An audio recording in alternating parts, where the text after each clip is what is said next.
Bueno, pues hemos tenido bastantes llamadas, tremendas preguntas que hay en referencia de la numerología, con estos temas que hemos tocado en estos días recientes. Y tenemos una persona desde España que nos pregunta, Berenice Hernández, hoy con el tema que está pasando con lo del rey Juan Carlos y toda esa situación polémica, ¿qué pudiera haber detrás de la numerología? También nos pregunta si la numerología se puede considerar una mancia. ¿Es una mancia la numerología? Bueno, la numerología en sí hoy en día se considera una disciplina. Es una disciplina, ¿no? Originariamente la numerología, acuérdate, ya lo hemos hablado muchas veces, la numerología occidental la empieza Pitágoras, que la trae de Egipto. La numerología se enseña en bastantes universidades y en el siglo XI es prohibida por la Iglesia porque la considera pues, que es una ciencia, o como lo quiera llamar entonces, adivinatoria. Por lo tanto, prohíbe su uso, por lo menos público, ¿no? La numerología pues, se sigue usando en círculos más o menos, digamos, en esa época secretos, ocultistas, porque es prohibida de que se use oficialmente. ¿Y qué pudiera haber de peligro el saber los misterios de la numerología? ¿A quién pudiera afectar? Bueno, mira, es como todo, es como si tú vas a un doctor y te dice que tú tienes una predisposición a algo, ¿no? Cuando a ti a nivel personal te están analizando un ciclo y te dicen que, bueno, que estás entrando en un ciclo muy negativo, eso te puede sugestionar. Es por lo que yo te he dicho muchas veces que a mí no me gusta, pues, decir muchas veces algunos números en que veo una situación muy conflictiva para la persona, sino más bien me gusta decirle cuándo va a salir de esa situación conflictiva. Eso es lo que nos ayuda la numerología, decirte, bueno, tienes un ciclo ahora que está complicado, pero en 2 años, cuando entras a este número, pues se te acaba este ciclo y vas a empezar otro ciclo más positivo, ¿no? Es como todo, lo que se toma demasiado al pie de la letra puede ser contraproducente, como el tarot o un horóscopo, ¿no? O sea, cualquier cosa que no se tome solo como una información, sino que se tome al pie de la letra, pues por supuesto puede ser contraproducente. Y Manuel, entrando ya a la pregunta específica de lo del rey Juan Carlos, ¿nos puedes hablar un poco del contexto histórico de España, de esa parte de la Guerra Civil Española, de Franco, y qué representa ese caso tan extraño del rey Juan Carlos? ¿Cómo es que su padre le cede los derechos? ¿Qué día es que él se entrona? Toda esa historia y todo esto que le está afectando hoy en día por esa polémica de supuestas situaciones ahí económicas, pues ahí medias extrañas. A ver, cuéntanos, Manuel. Bueno, si quieres podemos empezar con la fecha de nacimiento del rey emérito Juan Carlos I. Acuérdate que es ahora emérito, que quiere decir que sigue siendo rey pero no ejerce. El rey es Felipe VI. Entonces, la fecha de nacimiento de su majestad Juan Carlos I es el 5 de enero del año 1938. Él nace en Roma. La familia en ese momento está en el exilio. Acuérdate que quizás luego entremos un poco más a fondo en eso.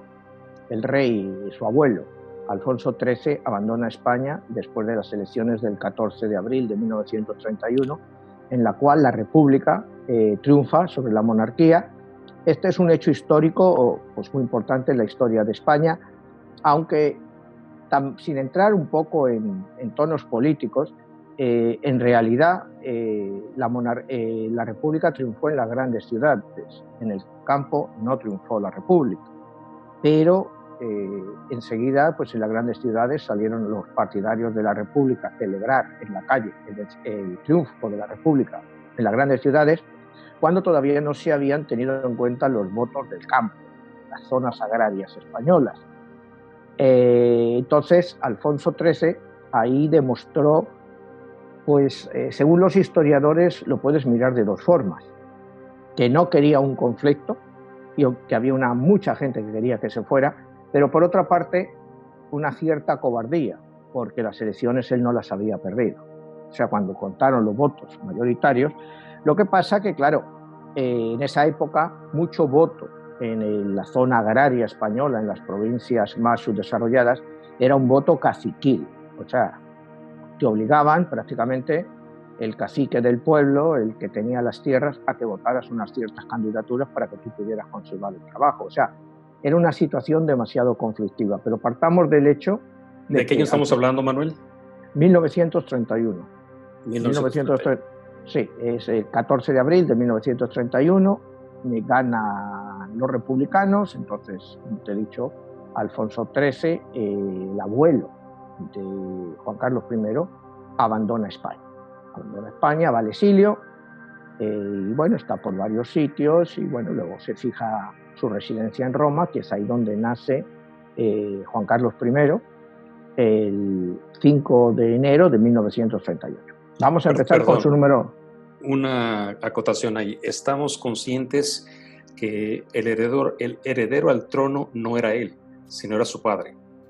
Sí, eso si quieres vamos un poco más tarde para explicar un poco cómo es la historia, porque tampoco el padre originariamente era el heredero al trono, pero luego entramos más en esa historia, ¿no? Porque había dos príncipes, Alfonso y Gonzalo, que eran indirectamente primero y segundo. Don Juan era el tercer hijo de su majestad Alfonso XIII.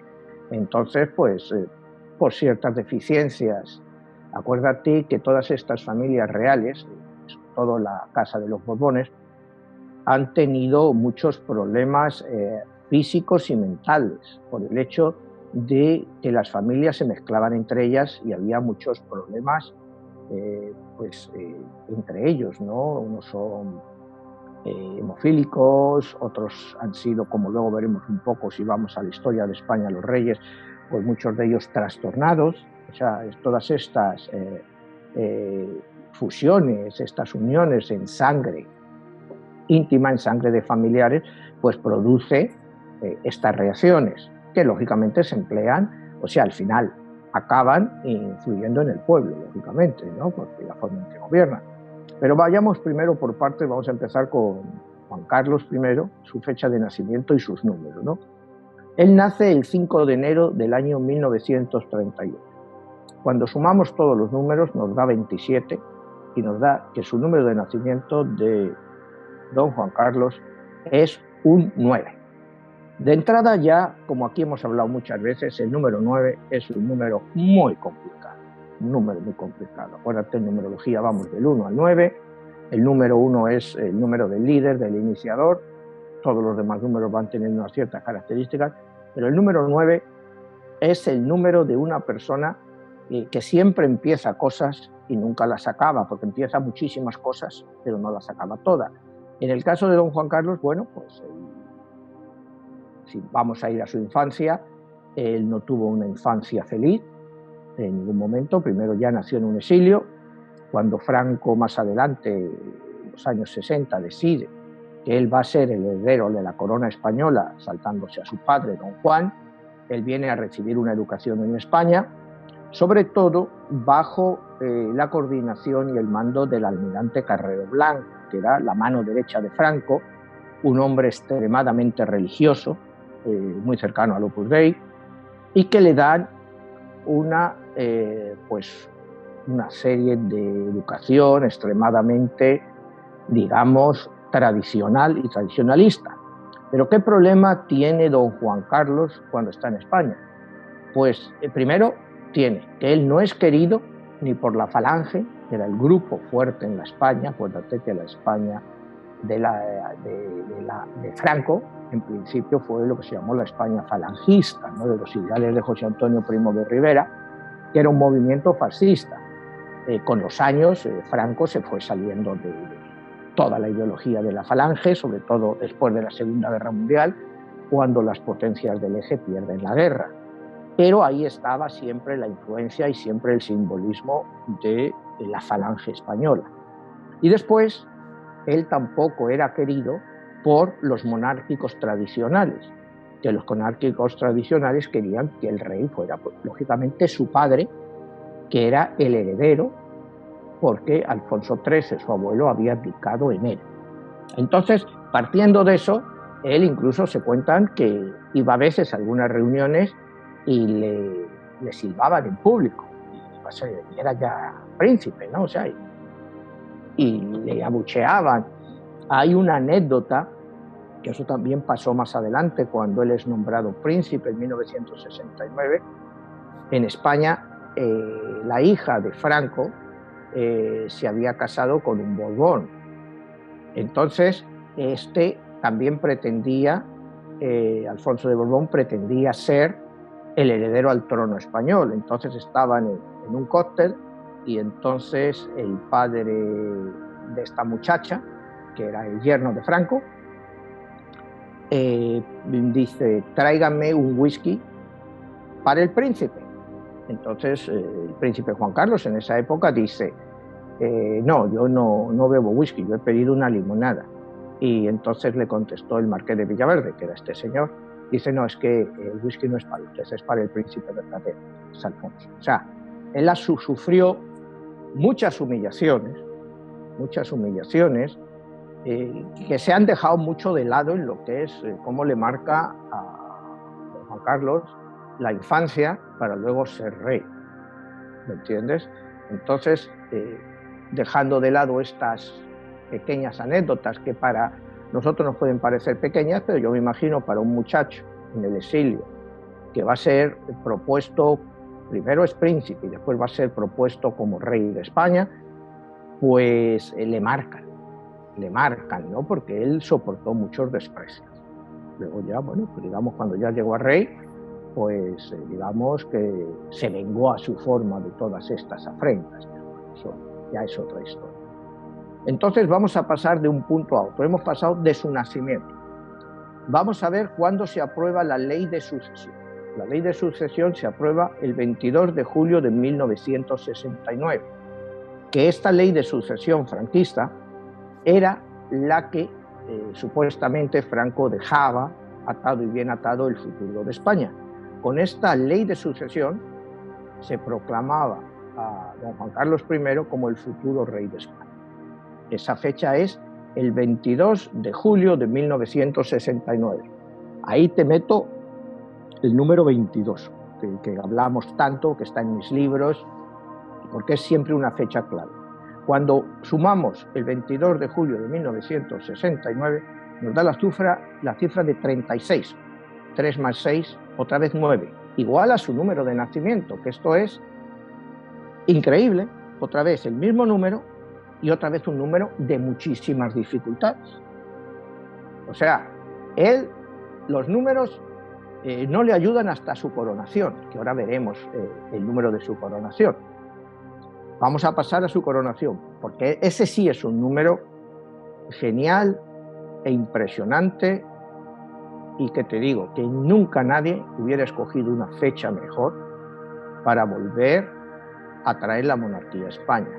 La fecha es exactamente el 22 de noviembre del año 1975.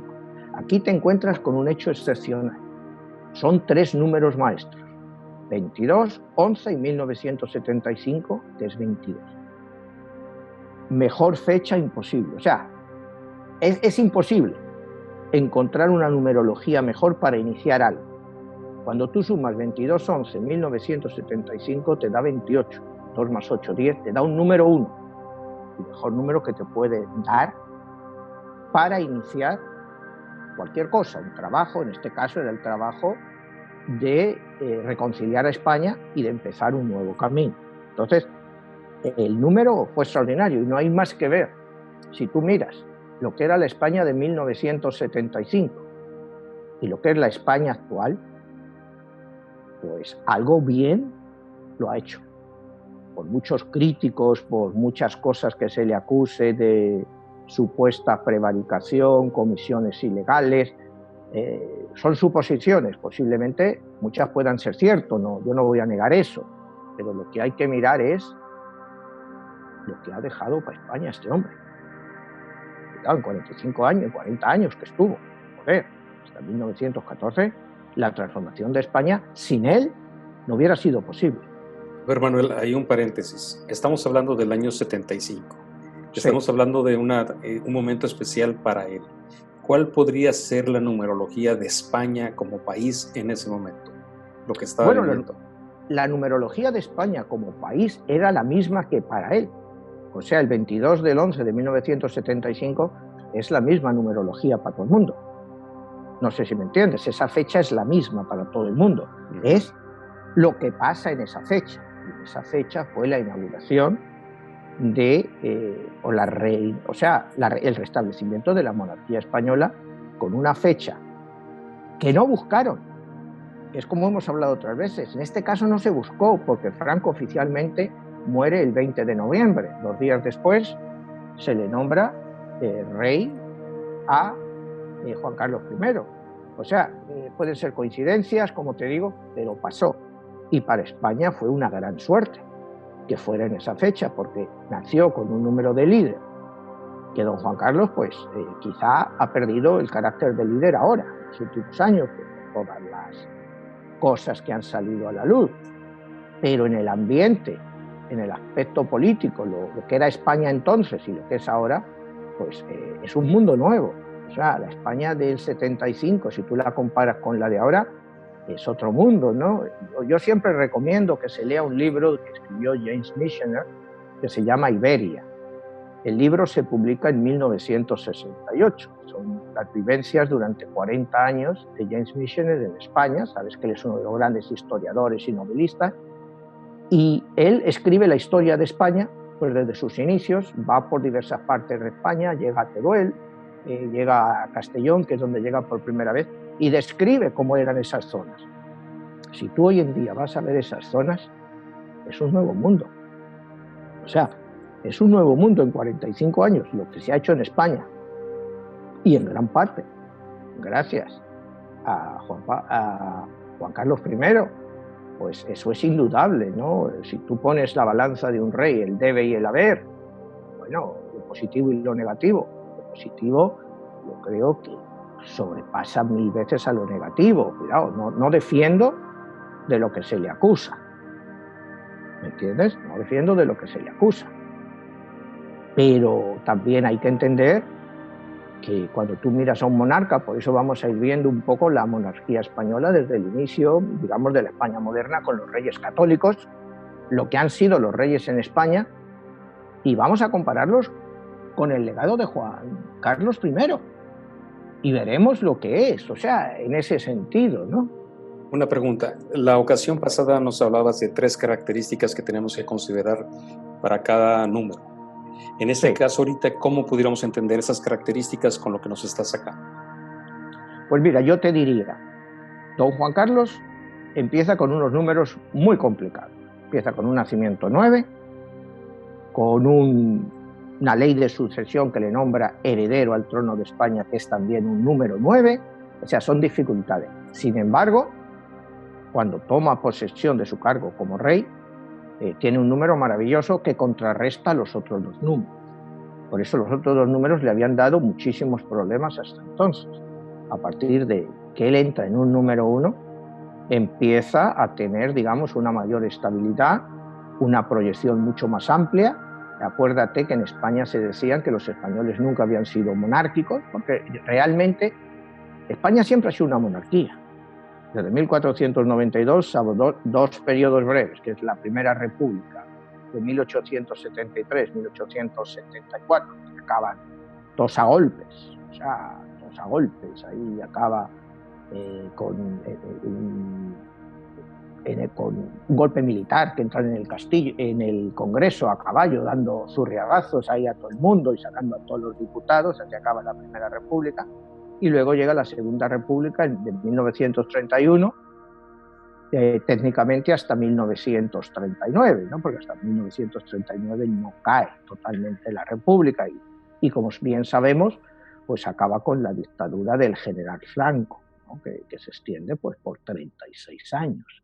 Entonces, bueno, pues el español que vivía en esa época, pues la monarquía era muy raro que lo hubieran conocido, ¿no? Porque si Alfonso XIII se fue en 1931, pues sí, había españoles ancianos que todavía podrían recordar la monarquía, pero después de 36 años de dictadura y ya de esas generaciones y la guerra civil, pues nadie recordaba lo que podía ser una monarquía, ¿no? Ya el pueblo español no conocía la monarquía.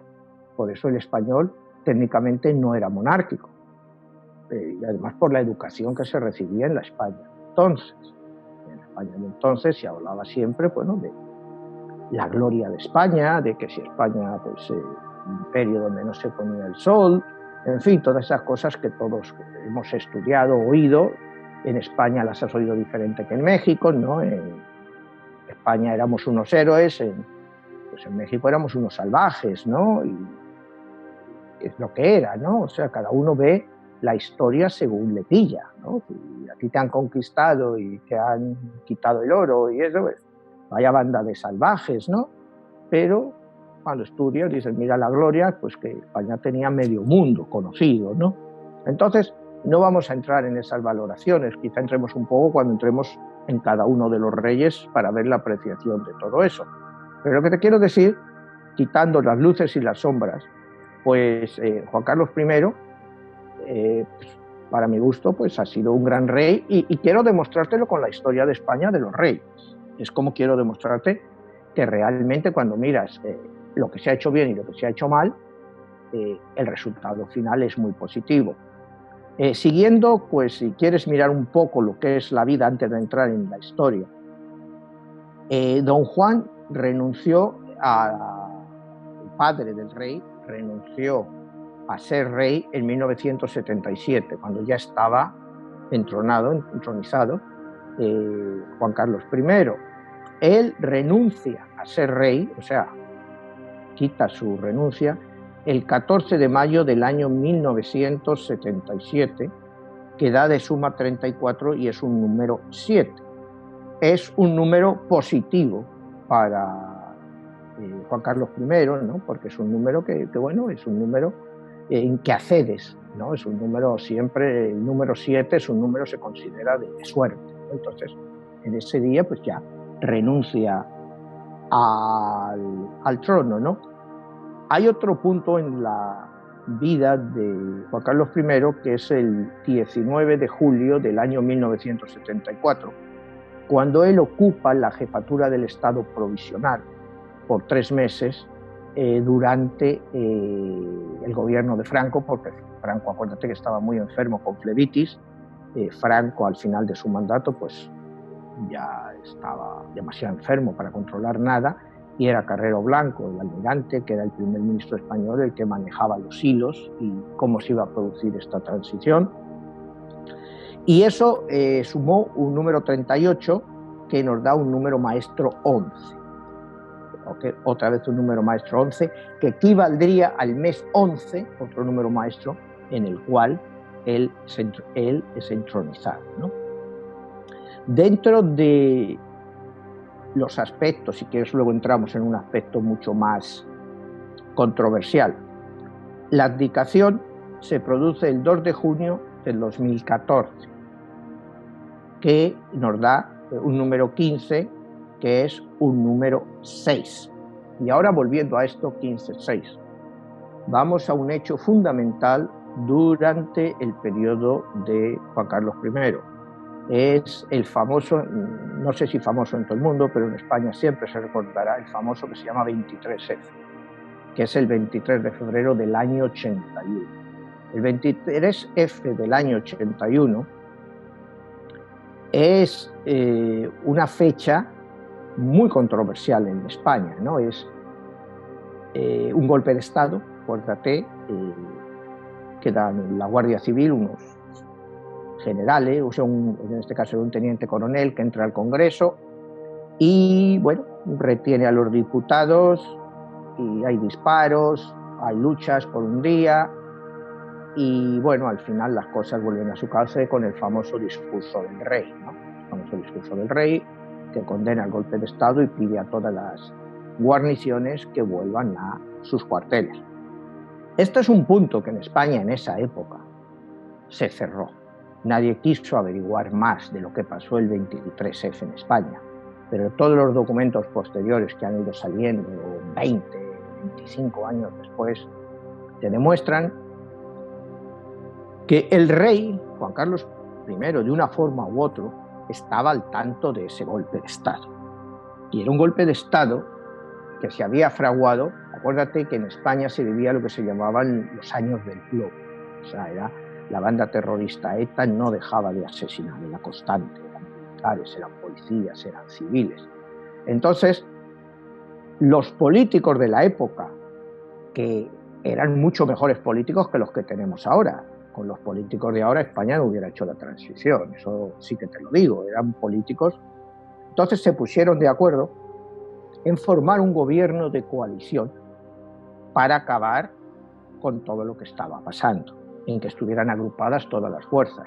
Entonces estaban agrupadas prácticamente en esta especie de autogolpe de Estado, pues lo que era entonces la UCD, lo que era el Partido Popular de Fraga, el Partido Socialista de Felipe González, y no estaban ni los comunistas ni los partidos nacionalistas e independentistas.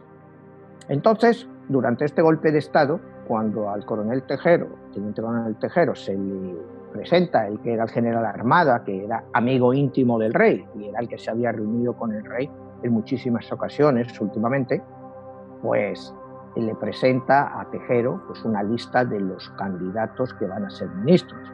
Y él ve a socialistas, ve a gente, bueno, que él consideraba progresista, y él dice que no va a haber ahí a Felipe González, porque el gobierno supuestamente iba a ser presidente del gobierno el general Armada y vicepresidente Felipe González.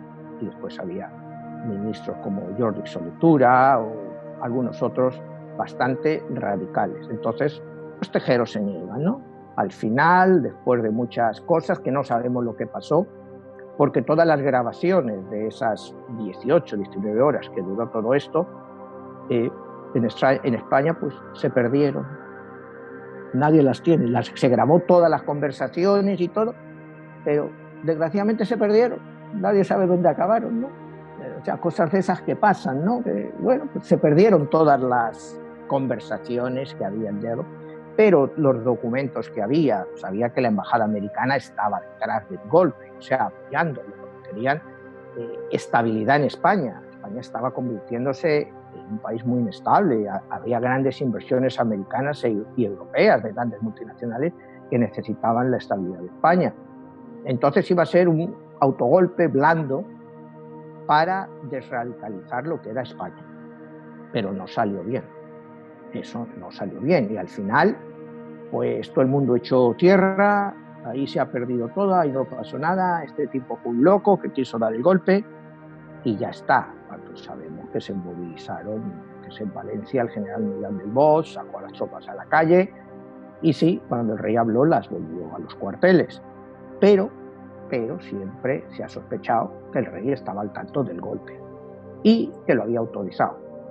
Son cosas de la política, estuvo bien, estuvo mal, bueno, mira, eso la historia lo juzgará, pero en ese momento pues el rey reaccionó y lo que pudo haber sido un golpe autorizado por él, pues se desautorizó, ¿no? Y como te digo, en España se echó tinta, se condenó a Tejero y 4 más, Armada, pagaron el pato de algo que era mucho más serio y que podría haber sido quizá, pues no sé si el fin de la democracia en España como la conocemos ahora, pero podría haber sido haber sentado las bases que hubiera tardado mucho más a España en el progreso de las libertades, en llegar de lo que tardó en llegar, porque acuérdate que a raíz de ese golpe de Estado, pues, un año después, en octubre del 82, Felipe González pues llega al gobierno de la nación, él ya cambia, es un hombre mucho más pragmático, y hace cosas pues que nadie antes se hubiera atrevido quizás a hacer.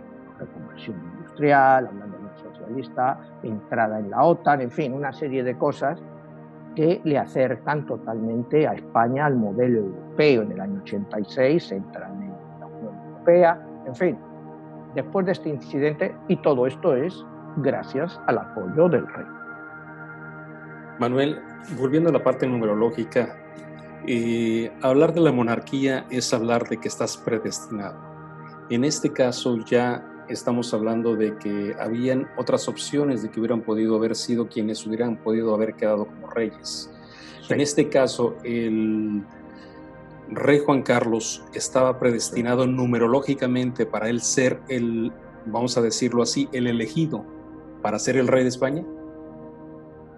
No, o sea, mira, vamos a ver un poco entonces lo que es la historia, ¿no? Alfonso XIII tiene varios hijos, está Alfonso y está Jaime, que son mayores que Juan. Alfonso, bueno, es un poco frívolo, también un poco enfermo, le gustaban mucho las cabareteras y se acaba casando con una cabaretera en Miami.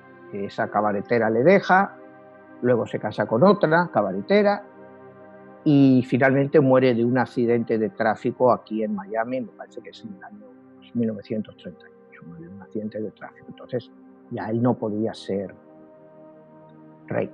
Viene su hermano Jaime era una persona muy enfermiza. Entonces Alfonso XIII pues decide que Juan, o sea, su tercer hijo, el 15 de enero de 1941, le da su renuncia al trono de España en favor de su hijo Juan. Entonces ahí es donde te digo que viene una pugna muy grande en quién era el rey legítimo y quién no, porque técnicamente el heredero era don Juan, por herencia, como dices tú, ¿no?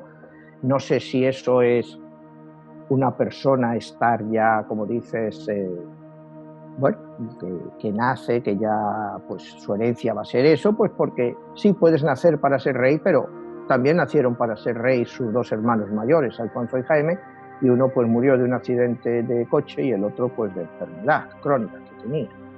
Entonces, en ningún momento don Juan estaba predestinado a ser rey de España, no sé si me entiendes. Entonces, Juan Carlos no creo que estuviera predestinado. Había muchas cosas que podían haber evitado que don Juan Carlos I llegara a la jefatura del Estado español. Por ejemplo, que Franco pues se hubiera cansado y bueno, pues ya no lo quiere. Y él lo podía cambiar porque la ley de sucesión podía ser revocada por el jefe del Estado. Entonces, él podría haberle cambiado. Pero bueno, no le cambió y ahí salió, y es lo que ha habido de la época de Juan Carlos I, ¿no? Ahora, padre de él, bueno, estaba predestinado a ser rey. Él, acuérdate que él estaba en España cuando llega la República, él tiene que abandonar España, él estaba en la escuela de Marina Militar y tiene que irse de España, continúa su carrera militar en la Academia Británica, en la British Navy, y es un gran alumno, un gran oficial, ¿no? Él hace la Segunda Guerra Mundial, él quería hacer la guerra civil con Franco, él se le ofreció muchas veces, y Franco siempre le rechazó. Franco siempre detestó a don Juan, estaba muy claro que don Juan, Franco no lo iba a nombrar rey. Por muy predestinado que estuviera, con Franco no había muchas historias para eso. Decía que no le caía bien, que le parecía un tipo que no.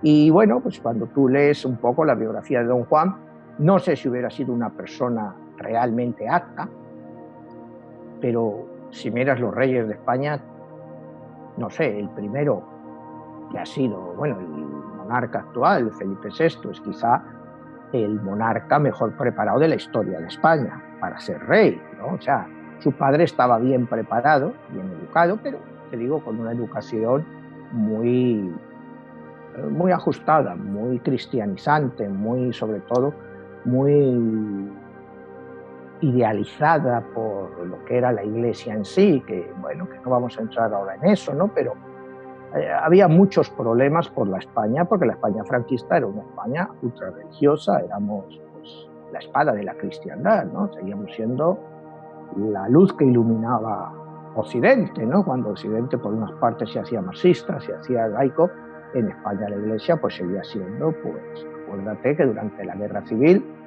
Franco a los cardenales los equiparó a generales de brigada, tenía el mismo cargo, ¿no? Un cardenal era un general de brigada, o sea, a ese nivel lo distinguían, ¿no? Entonces, pues el régimen de Franco pues se basó en eso, en un apoyo muy fuerte de la Iglesia, y bueno, pues como todos sabemos, pues represión y como sombras y como luces pues, del régimen franquista, puedes decir que fue toda la apertura de finales de los 50 y los 60, en la cual España del año 60 al año 70 aumentó su renta per cápita un 87%. Era el país del mundo que más crecía, o sea, España y Japón. O sea, era... Entonces, pues eso son parte de las luces de un régimen de sombras, ¿no? Entonces, pues la historia hay que juzgarla siempre en la perspectiva en que la has vivido, ¿no? No puedes pensar que todo es bueno, todo es malo, ¿no? Pues hay cosas buenas, cosas malas, cosas regulares. Desgraciadamente los perdedores pues siempre son los malos de la película, ¿no? Y en este caso la España republicana fue la gran perdedora.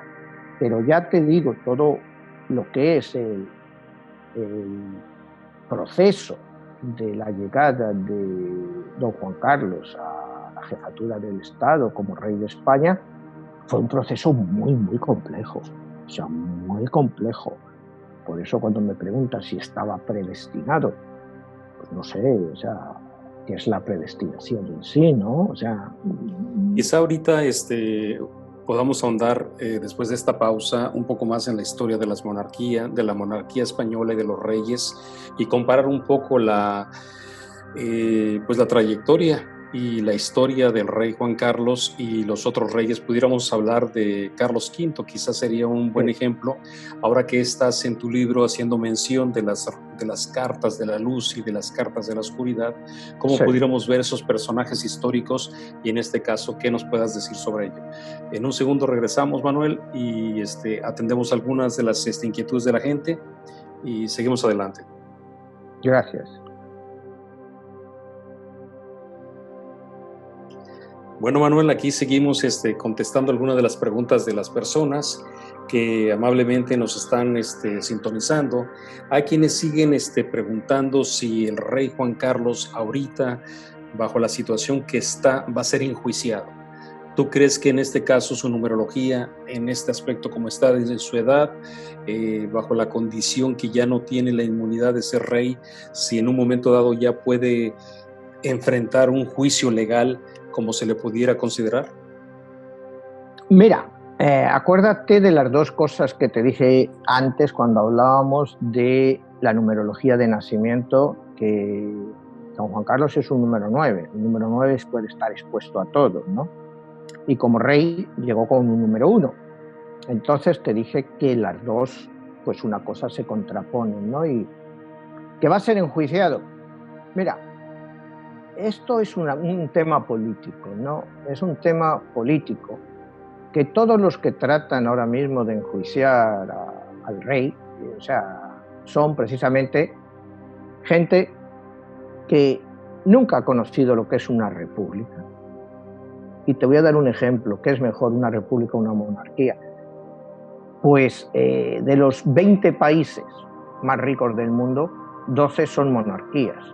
De los 20 países más pobres del mundo y peor, 18 son repúblicas. O sea, es que hoy en día, Jesús, hacer una diferencia entre una monarquía constitucional y una república es que no tiene sentido, es que es lo mismo. Porque el poder de don Juan Carlos I o el poder de Felipe VI solo tienen un papel mediador en la Constitución. No sé si me entiendes, ellos no pueden ni hacer las leyes ni poner gobierno, el gobierno lo designan las Cortes. Al final, el rey propone al primer ministro, normalmente al que está más votado o al que es capaz de hacer una coalición con otros partidos, y lo propone como presidente del gobierno. Entonces, las Cortes deciden si se aprueban o no.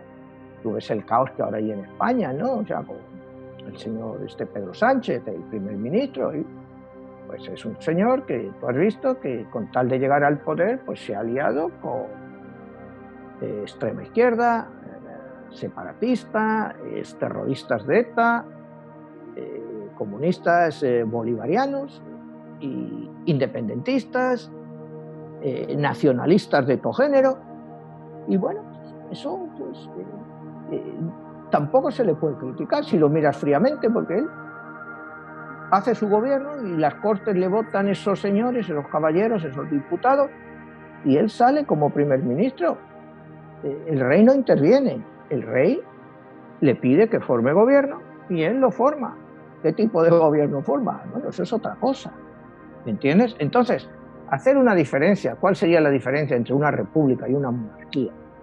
En este caso, pues no sé si en España se cambiara a una república, pero ¿cómo sería esa república? ¿Sería una república presidencialista, tipo Francia, tipo Estados Unidos, o sería tipo Italia, que hay un presidente, pero el presidente es como el rey aquí, prácticamente no manda, es el jefe del Estado, pero el que manda es el primer ministro?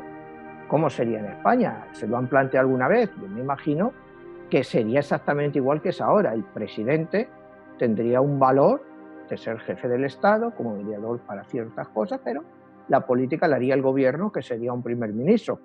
Entonces, no entiendo que en España pues, se entre en un debate entre monarquía y república, cuando en España, como te decía antes, si vamos a empezar de la historia moderna de España, digamos que es 1492, con los reyes católicos y lo que es la España actual, ha habido dos repúblicas, como te comentaba antes, una de 1873 a 1874, que fue pues, un desastre sin precedentes, y de 1931 a 1939, que fue una guerra civil. Y una guerra civil que, te digo, muchas veces se habla de la Guerra Civil Española, que acabó con la dictadura de Franco. Pero es que la Guerra Civil Española solo tenía dos salidas, y en ningún caso era la democracia. Era una dictadura de derecha, estilo fascista, como acabó con Franco, o una dictadura de extrema izquierda filocomunista, estilo Stalin, porque eran los dos que se estaban enfrentando en España. Pues por una parte tenías Hitler y Mussolini contra Stalin. Fue el preludio de la Segunda Guerra Mundial. Entonces España no tenía salida. Era o una dictadura de derecha o una dictadura de izquierda. Ganó la dictadura de derecha. Y igual podría quizá haber ganado la dictadura de izquierdas. No sabríamos lo que sería ahora España. O sea, ahora es muy difícil saber, ¿no? Se podría hacer una ucronía, ¿no? O sea, a mí me encantan estas historias. No sé si has visto esta de El hombre en el castillo alto, de Man in the High Castle, que es una ucronía de lo que hubiera pasado si Alemania y Japón hubieran ganado la guerra. Toman Estados Unidos, el este se lo quedan los alemanes, el oeste los japoneses, y el centro es una zona ahí medio neutra, ¿no? ¿Qué hubiera pasado en España si hubieran ganado pues la República y hubieran montado una dictadura comunista?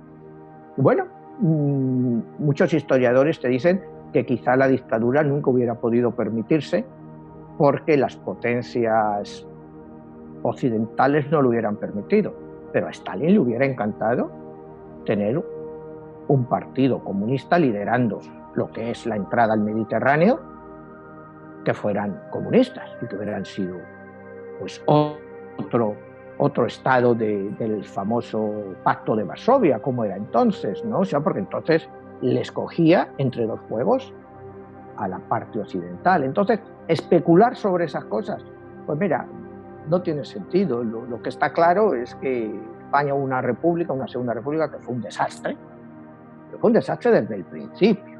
O sea, pues si tú te estudias la historia de la Segunda República, es que la guerra civil se veía venir, siempre se vio venir, porque la guerra civil no llegó solo por el golpe de Estado del general Franco, que algún día hablaremos de la guerra civil, pero el general Franco no fue el que dio el golpe de Estado, o sea, él se unió al golpe casi al final.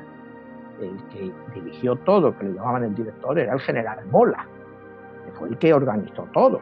Franco estuvo renuente hasta el último momento, no fue hasta el asesinato de Calvo Sotelo, que era el líder de la derecha, que se unió, pero si el golpe fue el 17-18 de julio, él se unió como el 12, porque había entrado primero, luego se salió y volvió a entrar.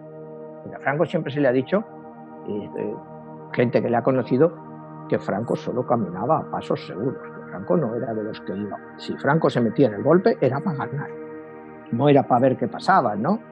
Desde el año 32, durante la misma república, con el caos que ya había, el general Sanjurjo da un golpe de Estado. Es abortado y bueno, pues luego le indultan la derecha cuando viene y se va a Portugal, y es el que se suponía que iba a iniciar la guerra civil. pero cosas de estas de la vida, ¿no? Y fue un accidente. Cuando él estaba en su avión en Lisboa para venir a Madrid, para hacerse cargo, no para Madrid, para las fuerzas de la rebelión, lo que se llamó los nacionales, cuando él se iba, el avión iba a salir, pero parece que levantó vuelo, que llevaba excesivo peso, y el avión se cayó y se murieron todos. Ya Sanjurjo no estaba en la película.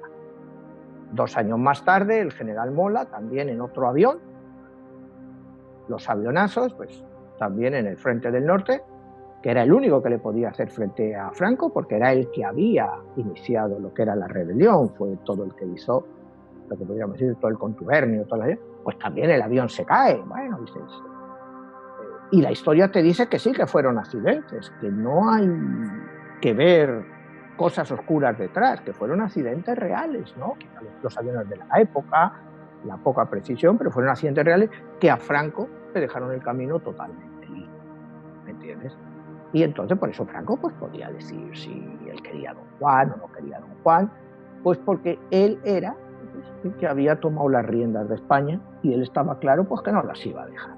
Entonces, cuando estábamos con el comentario monarquía o república en España, pues la república no ha funcionado 2 veces. ¿Funcionaría una tercera vez? Como dicen, no hay 2 sin 3, pues no funcionaría. No funcionaría. ¿Y una monarquía es la mejor opción para España? Hablamos de 1492 y me decías del rey Carlos V. ¿Qué comparativo me puedes decir de esos reyes con el rey emérito Juan Carlos? Bueno, mira, vamos a ver un poco, si quieres un poco, empezamos por la historia para comparar, ¿no? En España, bueno, pues tenemos lo que es, como hablábamos antes, el origen de la España actual, pues se consigue en 1492, cuando los reyes católicos conquistan Granada, ¿no? Ellos eran parte de lo que se llamaba la Casa de Trastámara, en ese momento, ¿no? Era Fernando, era el rey de Aragón, y Isabel era la reina de Castilla, los 2 reinos se fusionan, van uniéndose el resto de los reinos de España y se queda pues la España que conocemos actual. Los reyes católicos, bueno, pues cuando tú estudias la historia en España, pues es lo mejor que le ha pasado a España, ¿no? Cuando tú lo analizas, no fueron malos reyes, o sea, en el sentido pues que lograron la unificación. El pueblo español, ¿cómo vivía entonces? Bueno, viene 1492, la llegada, el descubrimiento de América por Colón, empieza un nuevo mundo para España, empiezan a llegar muchas riquezas. Bueno, ¿y cómo se administran estas riquezas? Bueno, durante la época de los reyes católicos, pues no hubo así mucho de decir que había mucha inflación en España o todo esto, ¿no? Fueron unos buenos reyes, quizá magnificados en España, ¿no? Y vilificados en el extranjero, pero fueron unos buenos reyes porque, mira, siempre hay que mirar todo en el contexto de la época. O sea, mirar el siglo XV y compararlo con el siglo XXI, sí, los reyes católicos fundaron la Inquisición española, que fue en 1478, bueno, alrededor de 1480, pero ellos no fueron los que iniciaron la Inquisición. La Inquisición se había originado 2 siglos antes ya en Italia. La Inquisición en España solo había llegado a Aragón. Fue cuando se unifican y todo esto, cuando la Inquisición llega a España. Acuérdate que la idea española de los reyes católicos era, sobre todo de la reina Isabel, ella era una creyente fervorosa, ¿no? Y creía que el cristianismo, el catolicismo, que tenía que llegar a todo el mundo.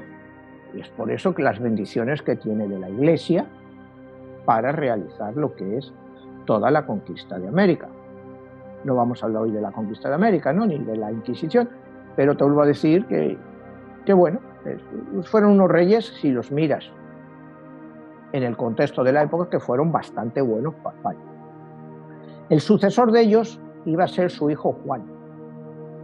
La historia te cuenta que era un muchacho muy débil y que estos son anécdotas, o sea, y se casa con una muchacha muy frondosa y que lo tiene todo el día en la cama, ¿no? Y entonces se acaba tísico, se muere de tanto, y se muere, y entonces pues no tiene heredero varón, y entonces deja otra hija, que es Juana de Castilla.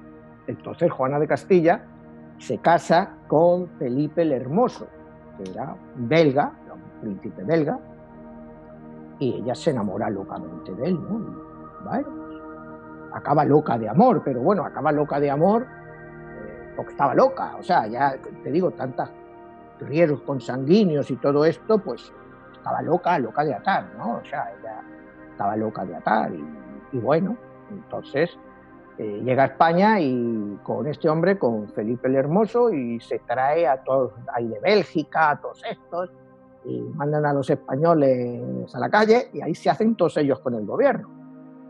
¿Me entiendes? Se hacen con el gobierno. Entonces, ya entramos en un periodo de España en que España no es gobernada por los españoles. Es una cosa que hay que entender de la historia, que la conquista de América, todo eso, no la hacen monarcas españoles. ¿Me entiendes? Porque a este hombre, Felipe el Hermoso, muere también en circunstancias muy raras, ¿no? Se dice que Fernando el Católico, que luego vuelve por una temporada como regente, parece que tuvo algo que ver en que desapareciera el caballero. Y bueno, pues posiblemente sí, ¿no? Porque el tipo era un desastre, ¿no? Te digo, todos eran belgas, ahí nadie hablaba español, todo era costumbres belgas, dejaron de tomar vino, todo era cerveza.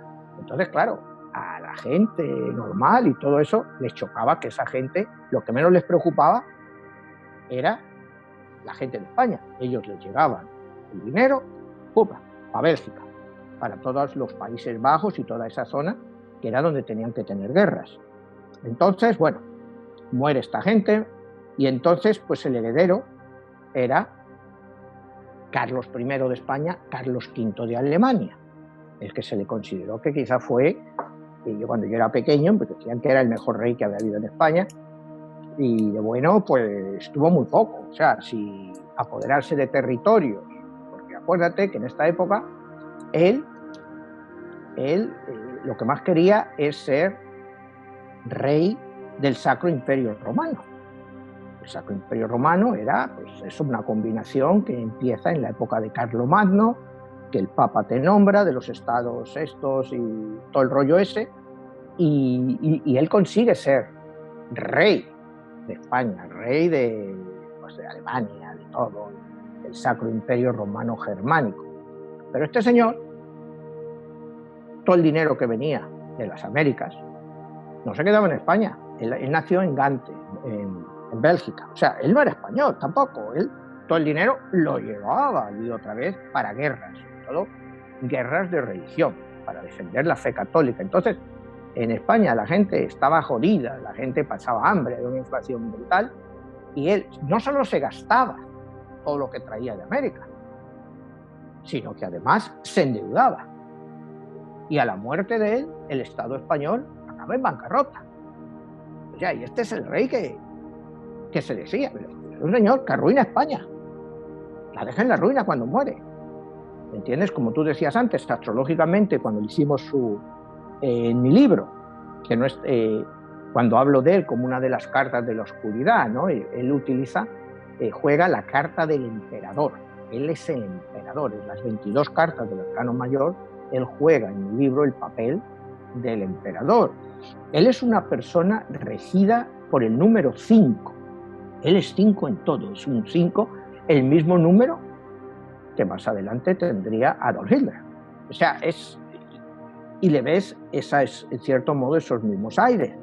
Entonces, pues la carta de él, pues es una carta de poder, y que en mi libro él juega en favor de la oscuridad, porque Carlos V lo que trae al mundo es no luz, sino trae oscuridad, trae mucha oscuridad, trae mucha destrucción, trae mucha pena, pero se la trae a su propio pueblo, al cual ni siquiera considera su pueblo, porque te digo, él es belga, él habla en Gante, y entonces pues tiraba para allá. Entonces ahí acabamos con Carlos V, el siguiente rey que nos llega, y te estoy hablando de los reyes mejores de la historia de España, que son, o sea, a nivel, digamos, que la gente los ha conocido como la época del Imperio Español, pero eso no quiere decir que hayan sido grandes. Te llega el hijo, que es Felipe II, en 1556. En esta época, en una parte, él también fue rey de Portugal. Portugal estuvo unido a España a través del matrimonio de él con una princesa portuguesa. Y este rey, bueno, siempre se dijo que era un gran rey, o sea, que hizo lo mismo, pero otra vez las mismas historias. Todo el dinero que venía de América se iba a gastar en guerras. Todo eran guerras, porque al padre, o sea, le había salido Lutero, y este siguió todo lo que fueron todas las guerras en Europa, y de sangre económico para España. Pues bueno, este caballero, que es uno de los grandes, según la historia de España, pues llevó a España 3 veces a bancarrota durante su reinado.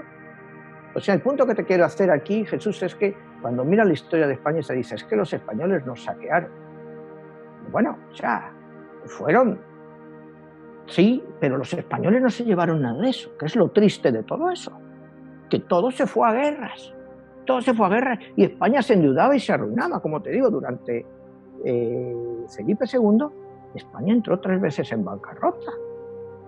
Tenían que irse a Rotterdam, a todos estos sitios, para pedir préstamos a los banqueros de la época. ¿Me entiendes? Entonces, bueno, pues esos son reyes de España, y te estoy hablando de los 2, 3 mejores, en teoría, técnicamente por la historia. Si vamos al siguiente, que es Felipe III, que le llamaban el piadoso.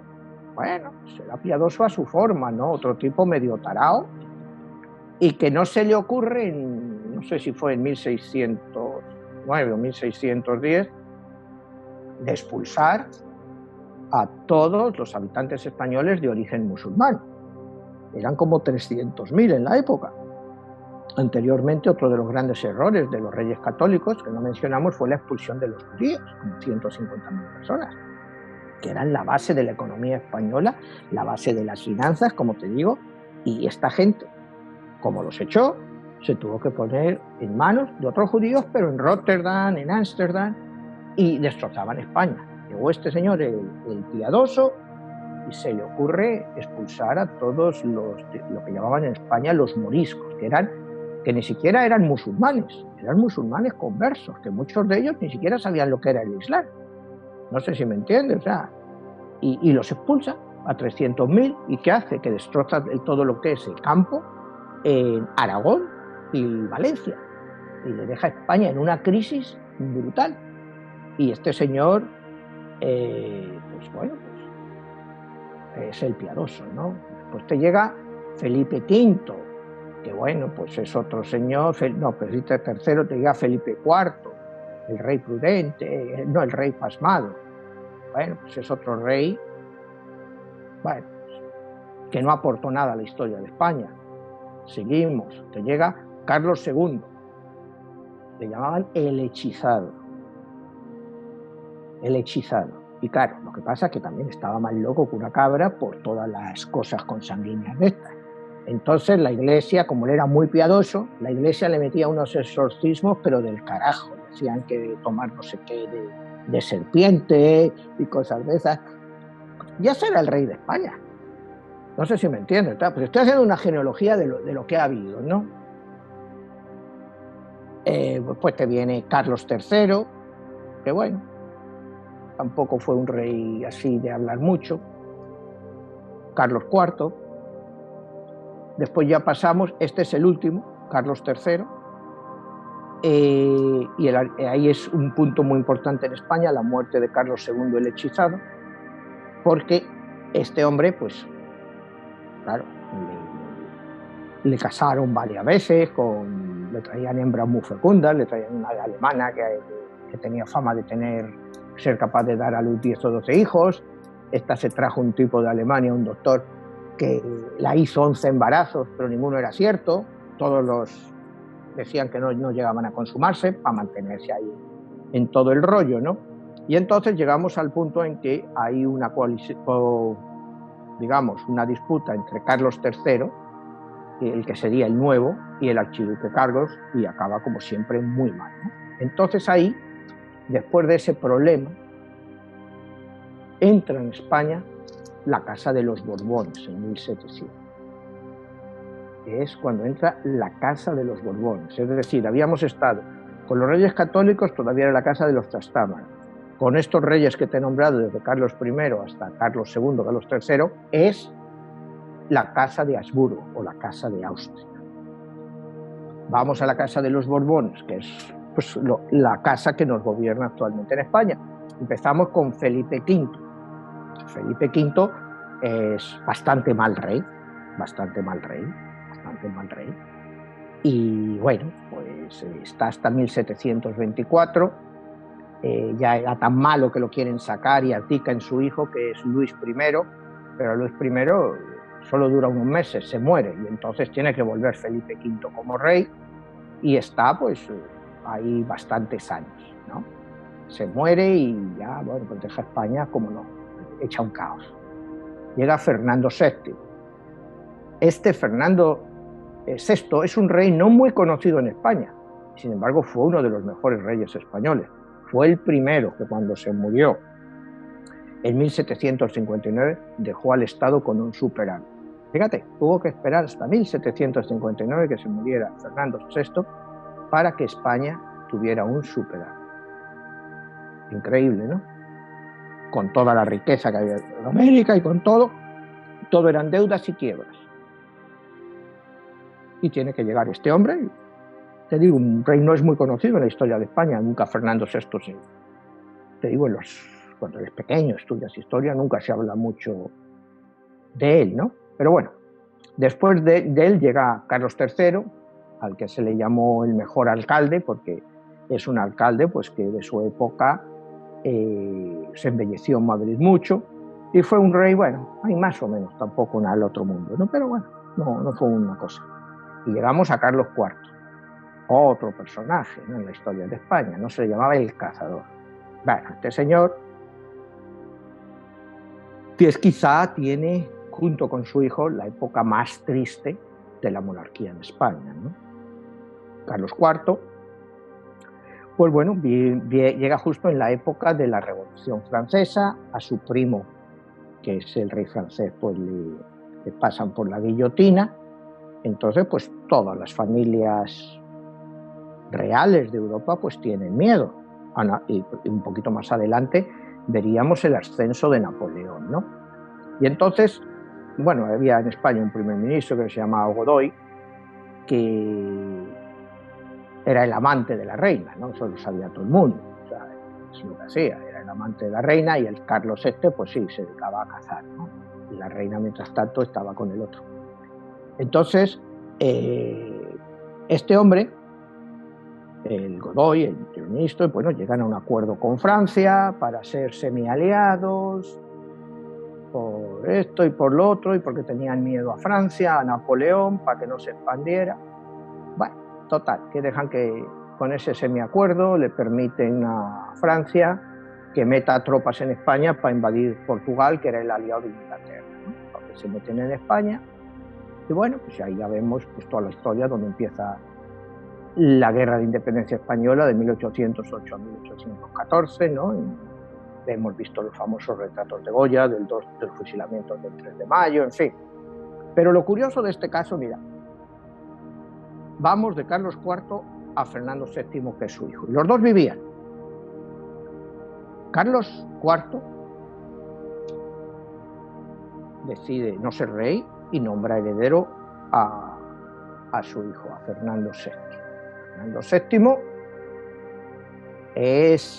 en España se le llama el rey felón, y también se le llamaba el deseado, cuando se exilió en Francia.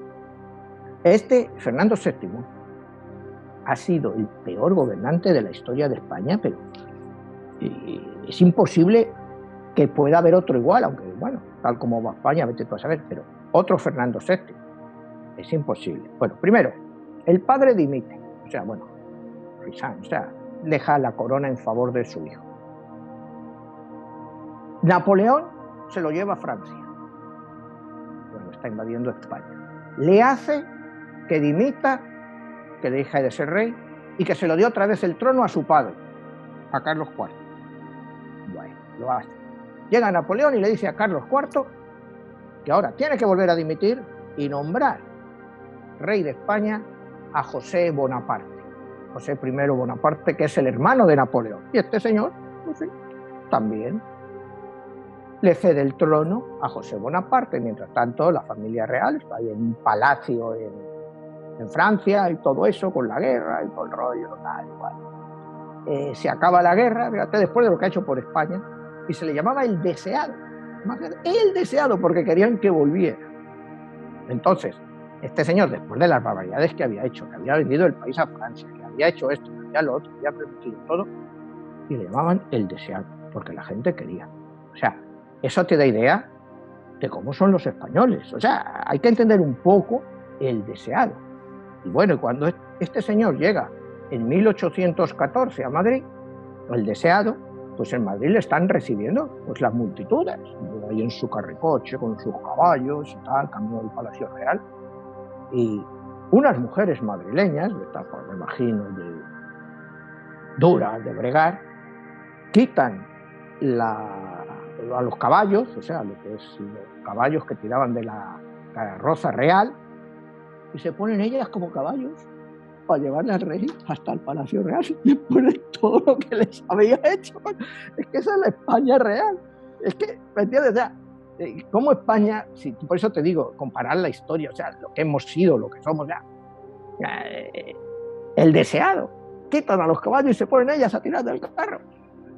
Y en esa época en España se había hecho lo que se llamó la Constitución de 1812, que es la Constitución de Cádiz. Durante la invasión napoleónica, Cádiz es una zona que se quedó pues en manos, digamos, de los nacionales, y se hizo una Constitución muy liberal. Llegó Fernando VII en 1814. Dijo, sí, yo la Constitución esa sí la juro. Luego, bueno, pues la Constitución se la pasó por el forro de sus zapatos, ¿no? O sea, y volvió el autoritarismo y volvió todo, ¿no? Entonces, bueno, pues eso es parte de la historia de lo que es España, ¿no? Entonces, ¿qué se puede decir, ¿no? Entonces, cuando tú comparas a estos reyes con Juan Carlos I, o sea, no hay... Pues claro, tienes otra cosa, los Borbones. Fernando VII era un mujeriego, pero vamos, casi todo lo que les ha traído a los Borbones, les han atraído las mujeres, el dinero, el juego, en fin, está en su sangre, ¿no? Entonces, Fernando VII es esto, Fernando VII era un cachondo, se vestía de majo era pues la gente de la época con esas capas y esas cosas, y se iba a todos los tugurios y todos los burdeles de Madrid, y él se hacía ahí famoso, ¿verdad? Era el rey. Y se la pasaba de burdeles y eso, y tenía un montón de enamoradas, casi todas, como lo que se dice en España, cómicas, actrices, cantantes y eso.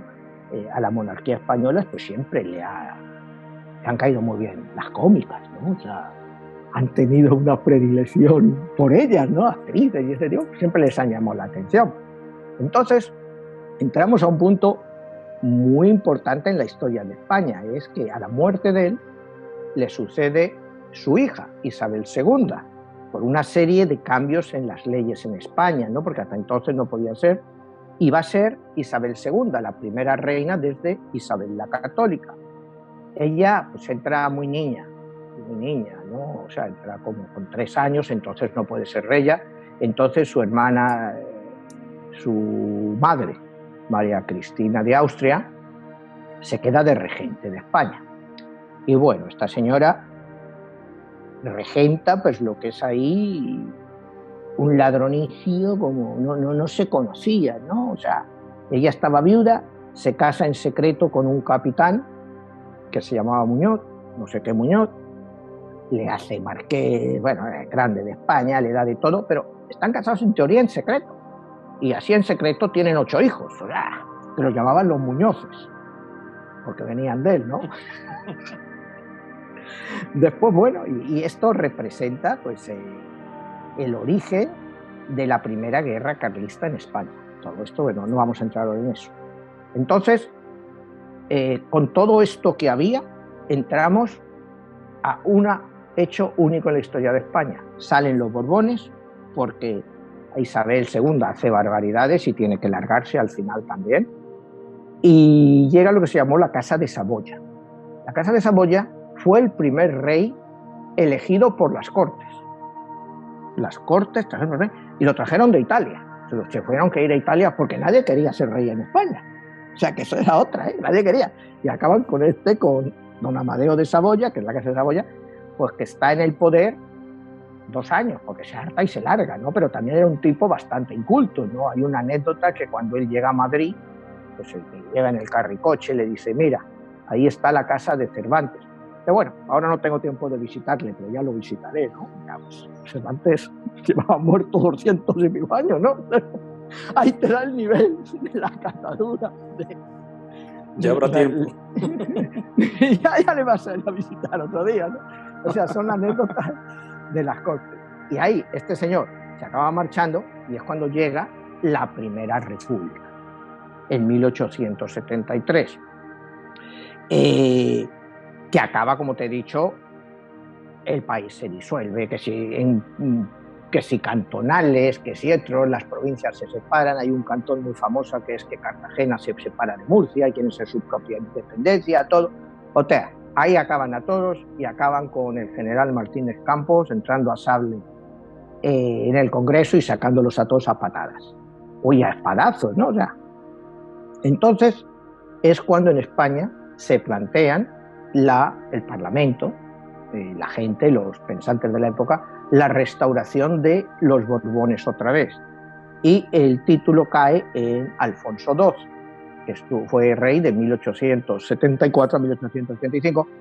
Y fue un rey, pues, relativamente tranquilo. O sea, España estaba en una época muy complicada, había empezado la guerra de Cuba, en fin, estaba en Filipinas, había movidas, en África, en fin, era un momento muy convulso, pero en sí no fue un mal rey.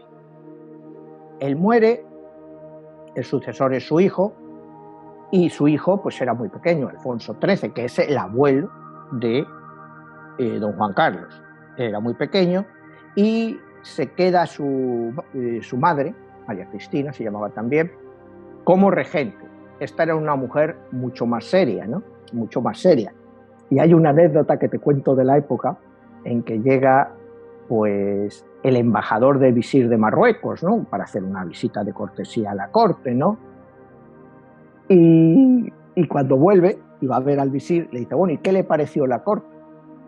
Dice, bueno, dice, el palacio espectacular, maravilloso, pero el harén muy de poquita calidad. Claro, eran todas viejas que había puesto ahí que le estaban aconsejando a ella, ¿no? Entonces el marroquí se dijo, joder, cualquiera se mete aquí, ¿no? Y entonces ahí estamos ya cuando Alfonso XIII entra como rey muy joven, en 1902, cuando él tiene tan solo 16 años. Entonces es una persona muy manipulable. Bueno, le gustaban mucho las mujeres, el buen vino, también le gustaba salir por Madrid de noche disfrazado, se hizo aficionado a las películas pornográficas de la época que se las hacían para él, en fin. Y luego ya te digo, al final hay muchas cosas que pasan en toda esa época, ¿no? Él nombra en 1923, hay un dictador que se llamó Primo de Rivera, que era la vista blanda, él le llamaba Mussolini, ya era la Europa de los nazis, la Europa de los fascistas, y ahí es donde acaba finalmente, como hablábamos al principio, con el 14 de abril, con la salida de España y todo lo que hablábamos antes. Entonces, si tú quieres comparar, yo te he hecho una muy breve, ¿no? Se han oído, pero un poquito así por encima de los reyes en España, desde los más gloriosos hasta los más infames. Si tú los quieres comparar con el legado de Juan Carlos I, pues yo te digo, el legado de Juan Carlos I, a pesar de todas las incongruencias, de la supuesta corrupción, de las supuestas mordidas, pues supera con sobresaliente la historia de España. Manuel, para terminar esta fascinante este fascinante recorrido en la historia, ¿no? Uno jamás pensaría todas aquellas cosas que pueden haber como antecedentes y la importancia de volver atrás y conocer a detalle todos esos aspectos que hoy en día son los que te marcan como nación. Y la pregunta sería, ¿España está preparada para enjuiciar y llevar a un nivel de la República a lo que es el actual rey emérito de España? ¿Está preparado para enjuiciarlo? Pues enjuiciarlo, mira, al rey emérito de momento se le acusan solo de delitos fiscales. Y cuidado, ni siquiera se le ha acusado, se le asumen delitos fiscales. Me imagino que él tendría el trato que cualquier otro ciudadano, que es regularizando su situación fiscal y pagando las multas. Ahí se ha acabado. O sea, porque la ley española lo permite eso. O sea, ha habido y numerológicamente, ¿cómo está él para ser enjuiciado? Numerológicamente, bueno, pues habría que ver. Te digo, él tiene un 9, él lo tiene muy complicado. Él en cualquier caso le puede caer un palo, pero tiene su número 1 de cuando fue rey. Entonces yo creo que se llegará pues a una situación de prudencia extrema con todo, ¿no? O sea, en el sentido de que sí, si ha cometido un delito fiscal, pues debe de pagar el delito fiscal, como le gesticula Hacienda.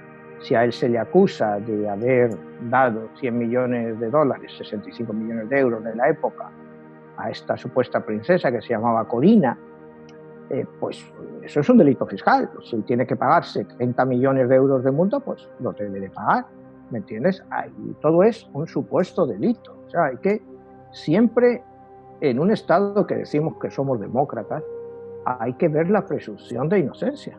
O sea, yo es que, mira, yo te digo, a él se le acusa de cosas que hasta el 2014, en teoría, él no puede ser juzgado. Él puede ser juzgado por cualquier cosa que pasó después de 2014, en el cual él dejó de ser rey, que ya la inviolabilidad del rey se había acabado. Yo me imagino que eso acabará pues como un delito fiscal, que si se prueba es realmente lo que fue. O sea, realmente si se habla de que fue una comisión, una mordida por la adjudicación del AVE, del tren rápido de la Meca a Medina, ¿no? Bueno, pues si él se llevó 100 millones de dólares y no ha pagado Hacienda por ello, pues debe de pagar incluso los 100 millones si la ley española requiere que la multa es del 100% de lo que ha defraudado. ¿Me entiendes? Eso sí lo veo lógico. Otras cosas, o sea, cuestionar la monarquía por eso, cuando, te digo, hemos tenido 2 repúblicas, a cuál peor, pues no le veo mucho sentido, ¿no? Si en España se fuera a cuestionar la monarquía por eso, pues habría que cuestionar todos los partidos políticos. El Partido Socialista no podría existir en España. Se han robado como, pues no sé, desde que entraron al poder han robado como, no sé, que se han acabado con España. Llegan los de la derecha, llega el Partido Popular, igual de ladrones. En Cataluña, Convergencia y Unión, la gente más ladrona que se ha conocido, cobraban 3% por cada obra que se hacía ahí. O sea, es que en un país de ladrones, pues el rey, si se le prueba, pues se convirtió en un ladrón más. ¿Eso va contra la monarquía en sí?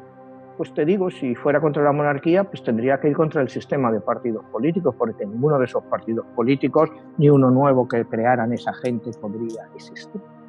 No sé si me entiendes.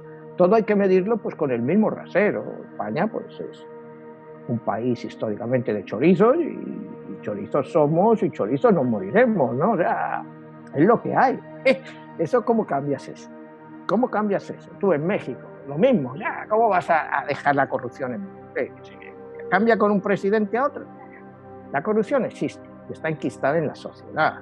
Y entonces es una cuestión cultural y de leyes y de que la afronten todos, no solo unos cuantos. No sé si me entiendes. Entonces, lo que tú me has hablado, yo creo que la monarquía en España seguirá porque el pueblo español es partidario de la monarquía.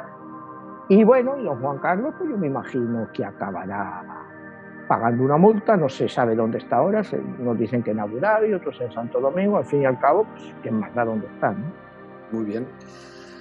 Bueno, Manuel, queda pendiente que hagamos la siguiente entrevista sobre las cartas de la luz y las cartas de la oscuridad y todos esos personajes que históricamente han estado ahí presente. Hoy has hecho mención de algunos de ellos a nivel de la historia y en especial de España. Ha sido fascinante y bueno, ya nos dices que tu libro ya está en español. Sí, mi libro ya está en español y va a salir también en audiolibro como en un mes. O sea, ahora está en español, lo puedes encontrar en papel o en ebook, en cualquier formato está. Estás hablando de 22, La Guerra 22, de los Dioses. La Guerra de los Dioses. Perfecto, lo pueden conseguir en Amazon. En Amazon, bueno, y online lo pueden conseguir también si lo van en ebook en bastantes otros sitios. ¿Y en tus redes sociales? Sí, en las redes sociales están todas las conexiones y ahí lo pueden encontrar. Para quizá como reflexión, para concluir, te quiero leer algo del Quijote, de los consejos que Don Quijote le da a Sancho. Dice así: querido Sancho, compruebo con pesar cómo los palacios son ocupados por gañanes y las chozas por sabios.